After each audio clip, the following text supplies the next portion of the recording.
Hey everyone, how's it going? It's Nate here, and I have a fun solo for us to learn. It's from the Cars tune, Just What I Needed.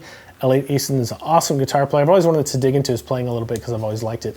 But it'll give us kind of a glimpse of how he thinks about playing over chord changes, and it's just fun to learn. It's only 8 measures long. It's going to be really good for your bending too.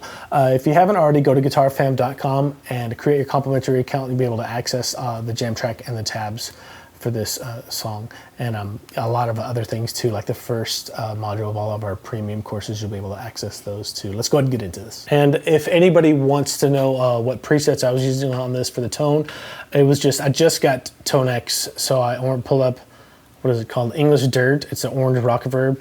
It's just the stock preset on here. I tweaked it a little bit as far as, turn the gain down, turn the treble up, but all the amp, the cabinet, everything was stock, and I put some reverb on it in Logic and a little bit of stereo spread. That's it. All right, I just filmed this entire video and forgot to hit record. So here we go again. The first thing you need to know is what key we're in. So we're in the key of E major. E major spelled E major, F sharp minor, G sharp minor, A major, B major, C sharp minor, and D sharp diminished. Second thing you need to know is the chord progression we're playing over. It's E major, B major, C sharp minor, G sharp major. So that does not fit the key, so you have to be careful on that one. And the second half of the chord progression is almost the same as the first half. It's just the last chord changes. It's E major, B major, C sharp minor, A major. That does fit the key we're in, so we're good there. And this isn't a very long solo. It's only 8 bars, so you just play through that over that chord progression twice for a total of 8 bars. And you have a pickup bar that goes into it. And what we're going to do is we're just going to go through first and do a pass through this, just learning where to put your fingers, kind of paint my numbers right. And then we'll do a pass talking more about what Elliot was probably thinking about when he, as far as playing over the chord changes when he was playing through this. But you got to get the frets under your fingers first. So let's just take this lick by lick. Start off on the 7th fret, and you have a little pickup, beat and a half pickup into the first actual measure of the solo. So 7th fret of the B string, bent up a whole step, and you do that 3 times. And then the 4th time you do it, you bend it up and let it back down, and then go to the 5th fret of the B string, first finger, back to the 6th fret of the G string with your 3rd finger, bend it up a whole step and let it back down. Do it again quickly, and then the second time you do it, you pull off to the 4th fret of that G string with your 1st finger. And what I'd really recommend doing with the rhythm is just listen to this song over and over again until you can hum along or whistle along to it. That way you won't have to worry about learning the rhythm as much or reading the rhythm as much once you get the frets down. So that first little bit,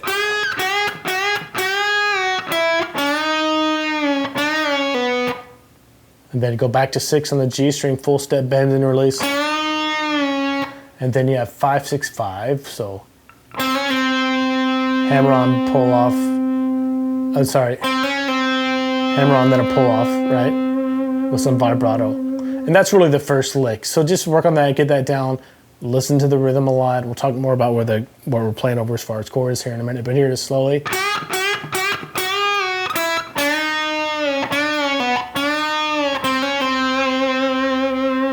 And up to speed.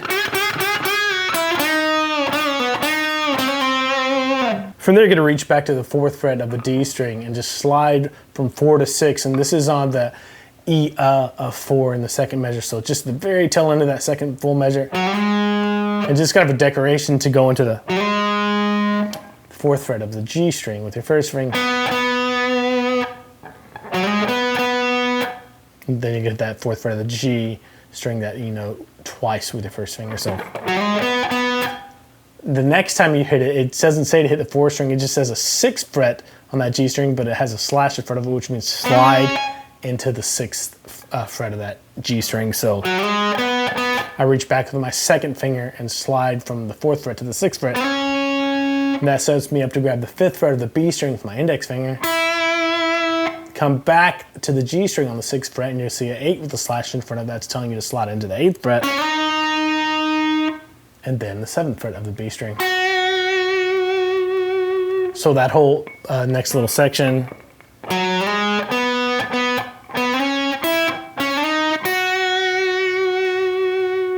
From there, I come back down to the 5th fret of the B string right there. And then I'm in a position in the next measure to play the 7th fret of the high E string with a full step bend and let it back down. Then 5th fret of the high E string with my first finger, and then bend the 7th fret of the high E string to back up, full step bend with some vibrato. And then leave it bent up, hit it again, release it, and then pull off to the 5th fret. So that's really the whole big second lick. Let me play that for you slowly. So.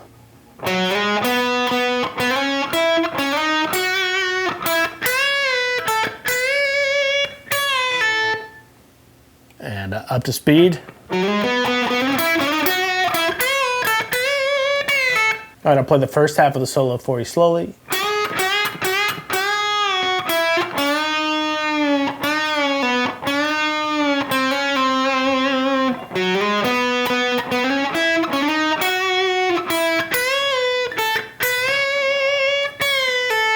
All right, next lick is 7 for the high E string.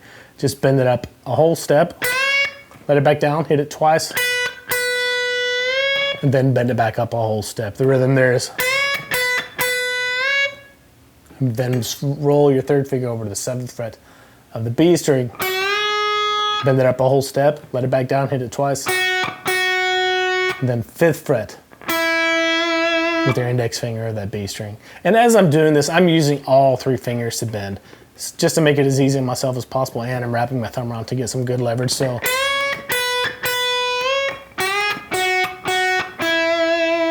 from there, 6th fret of the G string with my 3rd finger, whole step bend, let it down. Then 5th fret with my middle finger, and then I reach over with the 6th on the 6th fret of the high E string with my 3rd finger to bend it up a whole step with some vibrato. Leave it bent up, hit it, let it back down, pull off to the 4th fret. So that's the first part of the second half of the solo right here. And this part of this one,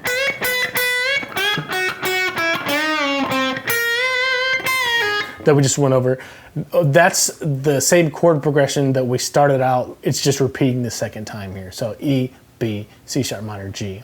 So let me play that for you slowly and then up to speed. So.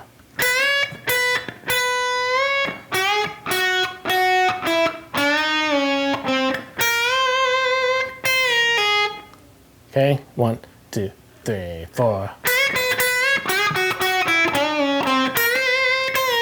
All right, that leads us to the hardest part of the solo, the next little bending lick. What you have to do is get the 7th fret of the B string, and you're gonna bend it with your middle finger, but you have to make sure to bend it with your 1st and 2nd fingers, otherwise it's gonna be super tough on you. So bend that up a whole step, 7th fret of the B string, and once you bend it up, you have to leave it there. You're gonna kind of stick a nail in it and leave it there, because what you do next is grab the 9th fret of the high E string with your pinky, and then back to the note you're bent up on the B string, and then 7th fret of the high E string with your 3rd finger. Then back to the B string that you're bent up. Hit it again, let it down, and then 5th fret of the B string. So just take some time. This was definitely the hardest part of the solo for me.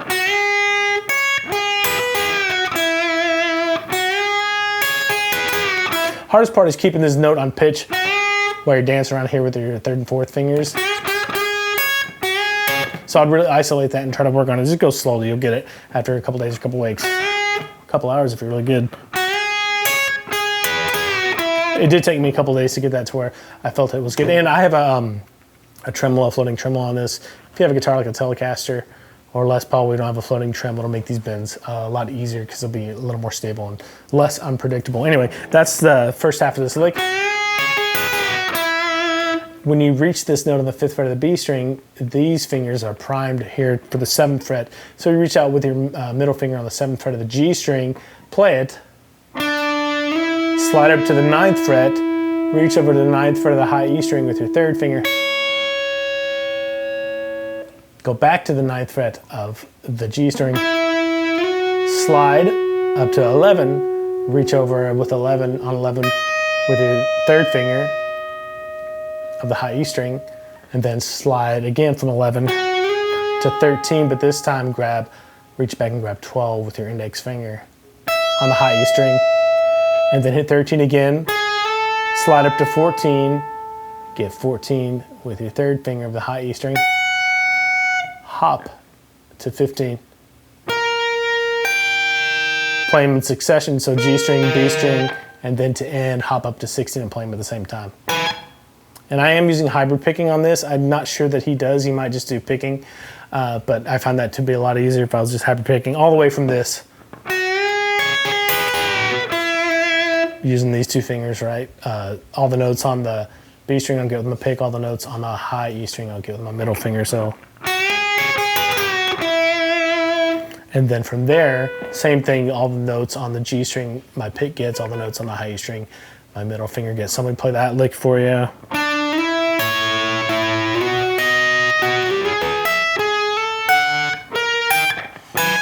A little bit faster. All right, so let me play from the bending part for you.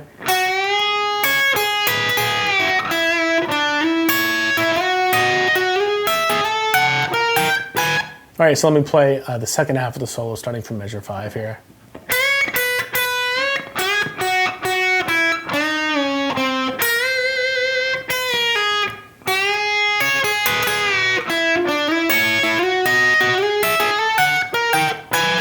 All right, let's get into what he was probably thinking about when he was playing over the chord changes here. And I'm thinking a lot about intervals, mostly roots and thirds, because the chords are going by so fast that that's kind of what he's relying on hitting.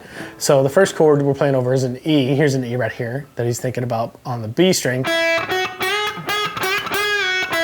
That's the lick. That's the notes that are being played over the E. So what I'm doing is here, if this is an E, this is F sharp, I'm bending up to a G sharp, which is the third of an E chord. And I resolve it down to the E, the root note. All right, the next little lick that he's playing over is over the B chord, and it's this. It's the exact same idea. He's taking the second of a B, which if this is a B right here on the 4th fret of the G string, that's the second B, C sharp, and he's bending it up to a D sharp. And resolving it down to the 4th. Oh, sorry, resolving it down to the root note of the chord. So same idea, bending the second up to the third, resolving it down to the root. So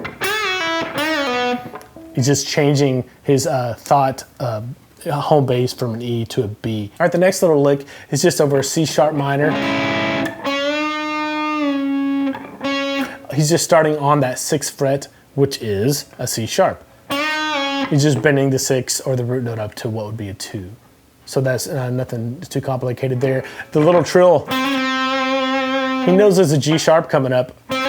So he's taking the third of this G sharp in this chord, G sharp major, and putting it up to the 4th and putting it back down to the 3rd. So the third of a G sharp major is a B sharp. So but I'm not necessarily thinking about that. I'm just thinking G sharp major, that little chord shape right there. After that, we go to an E chord and we have this little lick. And all he's doing is thinking about this E shape right here.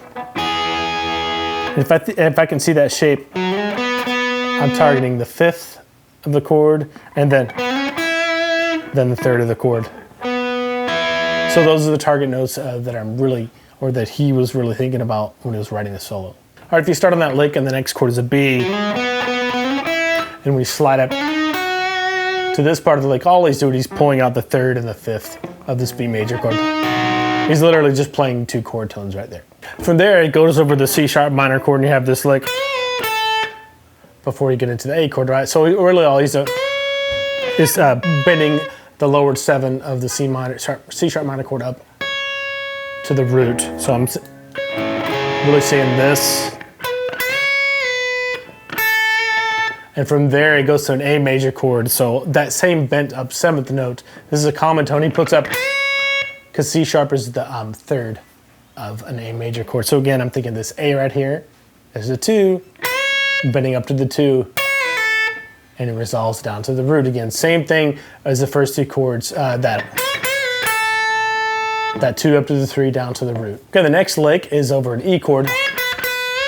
And all I'm thinking is this happens to be the 5th of the chord, E, G sharp, B. So he's just kind of dancing around the B, and I get that from this shape, this E major chord that's shaped like an A.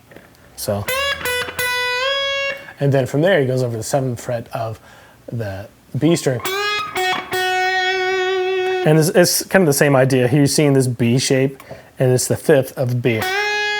Bends it up a whole step, lets it back down, plays again, and then just kind of descends to 5 on his way to the next chord, which is a C sharp minor.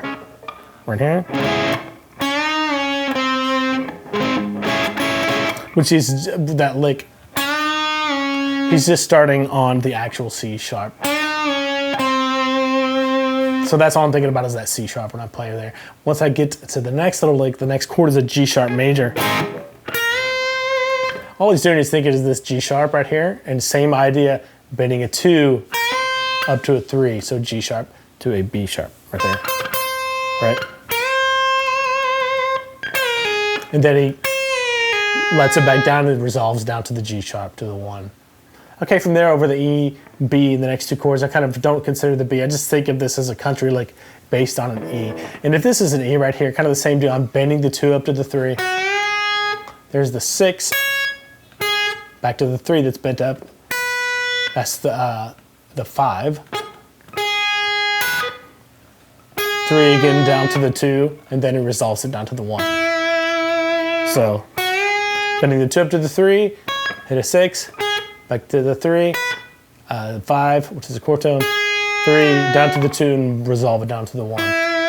And then this last little bit, I don't really necessarily think about playing over chord changes. I just think about ascending up the chords in the key of E major, starting on a C sharp minor, right? So C sharp minor from this shape, and then D diminished, E major, and I'm just thinking this bar chord shape.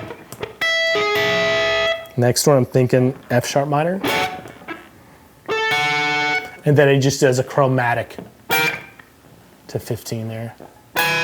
And then at the very end, he changes from this E bar chord shape, moving up to a D shape, which is your E. That's what that's resolved on. And he's just playing the G and high E strings out of that D shape. So that's what I think about as far as playing over changes. It's not incredibly obvious on this one as far as chord shapes. I think more of intervals and some spots, and then in some spots I think chord shapes too, depends on what. But it just gives you a really good kind of glimpse into the psyche of Elliot Easton and how he thinks about playing over chord changes and just playing guitar in general. All right, that's it. I had a lot of fun learning this one. Let me know what other songs you'd like to learn in the comments below, or if you have any questions about this particular tune. And don't forget, if you don't know, you can go to guitarfm.com.